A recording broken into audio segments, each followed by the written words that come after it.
la donne au niveau du système, qui a changé, qui a aussi brouillé les cartes par rapport à... On va voir les photos des deux autres milieux de terrain dont je voulais parler. Il est à l'échauffement. Là, il est à l'échauffement. On va revenir pour la comparaison dont vous voulez parler.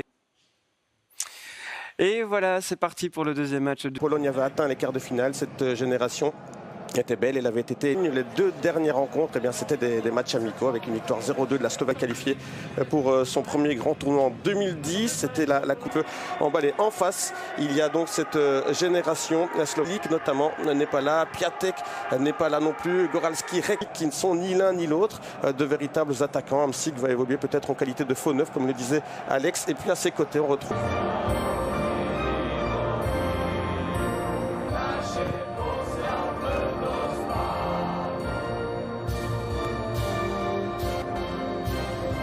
de l'axe devant Josiak, Lewandowski, encore Zielinski dont Christine a parlé tout à l'heure. Excellent.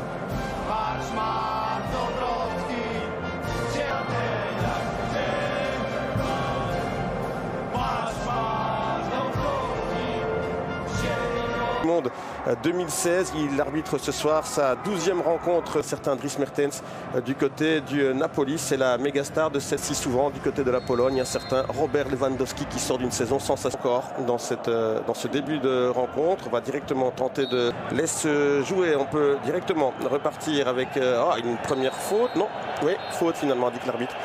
Monsieur Ategan, l'arbitre roumain. Il va évidemment Hamsik, deuxième poteau, et une première tête qui passe par les pieds de, précisément c'était Zielinski. Lewandowski, propre style à cette équipe. Je m'interromps avec Lewandowski. Lewandowski, le tir contre. Et là il y a la bonne intervention du Botsan. Les Polonais qui commencent à rentrer dans leur Pekarik. Hamsik encore. Pied gauche, pied droit. C'est là. Josiak encore. Le relais. Jasinski qui va tenter de trouver Josiak. Ça c'est bien joué. Il y a une faute me semble-t-il là-bas. On a tenté en tous les cas de chercher Mateusz Klich. Et on n'est pas parvenu. Le Zielinski, ce sera pied droit. C'est Ribus. Oui, l'intervention. De nouveau Josiak. Le centre de Josiak. Deuxième poteau. Il était temps qu'il intervienne là-bas. Sadka, le défenseur, et l'arbitre, monsieur Bednarek. Longue transversale pour Josiak. Un ballon qui file côté gauche maintenant. Il y a peut-être une possibilité d'aller jusqu'au bout de fer. Il est capable de passer Duda. Duda, le petit ballon de Duda, pourquoi pas. Premier envoi, il n'est pas cadré. Je ne sais pas si c'est Sniat. Défense là, de la part des Polonais avec Krikowiak.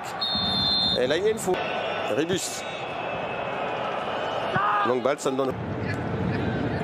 Avec Berezinski. Il est passé la Mac, c'est très très bien joué. Robert Mack encore, le tir de Mack et ça va au fond. L'ouverture du score en faveur de la Slovaquie. 0-1 dans un stade qu'il connaît parfaitement. Robert Mack. Il a fait absolument tout seul, Robert Mack, alors qu'il me semblait que la Pologne avait la possession du ballon à son actif. Eh bien, les Slovaques sont sortis et l'ont très très bien fait avec un effort individuel de Robert Mack sans avoir vu le ralenti. Il y a directement une récupération, là une faute. Je pense que c'est le premier carton là. Il était un peu trop chaud là. Jasinski pour Klich. Josiak. Et il est bien. C'est Josiak qui peut se dégager, pas pour longtemps, puisqu'il y a ce tir. Et ça, c'est un très très bel envoi de Juraj Kuka. Une frappe qui passe juste au-dessus. Jasinski, alors que Klich a complètement changé de côté. Et dans la zone, ça n'est jamais une bonne idée. Possibilité de contre, une nouvelle fois, attention, un carton ici à coup sûr pour, je pense que c'est Krikowiak, me semble-t-il, qui dominer n'est pas toujours gagné. En tous les cas, posséder la balle n'est pas toujours. La balle qui revient chez Pekarik, le tir de Pekarik. Un centre à venir, deuxième poteau là aussi. Avec Klich, le centre de Klich, et on défend bien. Et ça, cette séquence en rappelle une autre juste avant. Et là, Berezinski encore, Josiak. Josiak, Zielinski, l'appel de balle était intéressant. Maintenant, il y a une belle frappe là de Pekarik. Il lève bien la tête, Pekarik. La tête, c'est cadré. Elle a le mérite d'exister. Cette élévation-là, elle était signée Juraj Kuka. Et là, on pense à Mack, on pense à Duda, on pense évidemment à Hamsik. Ça, c'est bien joué. Ça peut ce qui est directement observé. Il y a 3 joueurs qui viennent tenter de lui barrer la route. Lewandowski. Voilà, l'image nous est revenue. Et c'est part. Avec un ballon pour Klich. Le centre de clic, stade-ci du terrain, je trouve que ça se complique pour eux. Jusque-là, ils ne sont pas d'égalisation que pour aller mettre un deuxième but dans cette rencontre. Se dresser telle une muraille devant cet effectif polonais. Il le reçoit. Duda. Duda, ça c'est imprécis.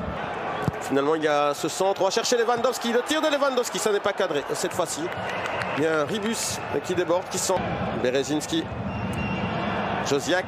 Le centre de Chiété dans cette première période. En termes de possession de balle, eh bien, les qui se retournent. Et qu'indique l'arbitre? Rien du tout. Je pense qu'il va siffler tout simplement la fin de cette première mi-temps. Sur cette première mi-temps dans les vestiaires, Robert Lewandowski. Au fond défilé, Lewandowski n'a sans doute pas été approvisionné comme il l'aurait une possibilité là-bas pour... attention à ce débordement de Ribus, c'est cette balle qui va au fond défilé. Et bien voilà, l'égalisation, ça n'a absolument pas traîné. L'égalisation de Karol Linetti. Et là, je pense aussi que le gardien peut absolument mieux faire. 46e, Linetti, on attendait une réaction des Polonais, mais on ne l'attendait peut-être pas si tôt dans cette deuxième mi-temps. Un but absolument inattendu. Ah ouais, les encouragements maintenant de Robert Lewandowski, eh bien c'est Karol Linetti qui passe par là, le milieu de terrain du Torino, et de nouveau la première mi-temps et qui est couronné maintenant d'un but. Le tir, il marche sur l'eau là depuis son but. Ribus et le Josiak. Et Josiak, là il y a un bon ballon. C'était une belle séquence initiée par Mateusz Klich. Josiak, il attend du soutien. Josiak est là, ça revient. Et côté gauche, le centre, il y a une tête. Raslin, le tir, pied gauche au-dessus. Pas d'inquiétude, cette fois-ci pour Szczesny d'aller chercher Hamsik. Le centre d'Hamsik, long ballon. Et qui manie bien l'arme du 1 contre 1. Et il y a une possibilité à... Lewandowski. Et il a pété. Et le grand est libre au-dessus du mur. Lewandowski directement dans le mur. Le mur qui était bien positionné. Pekarik, ah, faute, indique l'arbitre. Et carton jaune pour Hamsik n'est pas loin. D'une certaine manière. Un ballon de Pekka. Robert Mack. Oui, ballon dévié. Tentative à la retourne, c'est goal. Un but absolument magnifique et qui est marqué, me semble-t-il, par Araslin avec une frappe de 20 mètres. Alors c'est Skriniar, pardon. C'est Milan Skriniar, le défenseur de l'Inter Milan. L'équipier de Romelu Lukaku à la réception d'un ballon mal dégagé par la défense polonaise. Skriniar qui était Zielinski. Zielinski, ouais, mais cette frappe, elle est peut-être d'une phase arrêtée.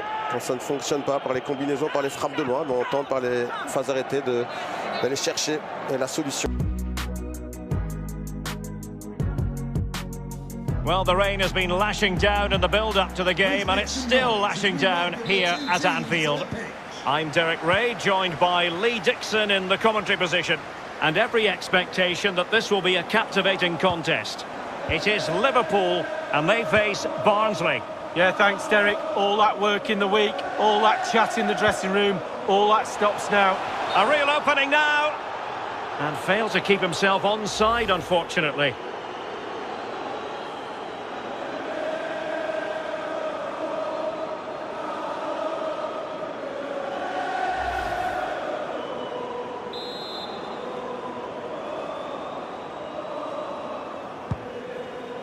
So the starting lineup for Liverpool. Alisson gets the nod in goal. Andrew Robertson starts with Trent Alexander-Arnold in the fullback positions. Sadio Mane starts with Mohamed Salah out wide. And in this tactical setup, they have just the one player in attack.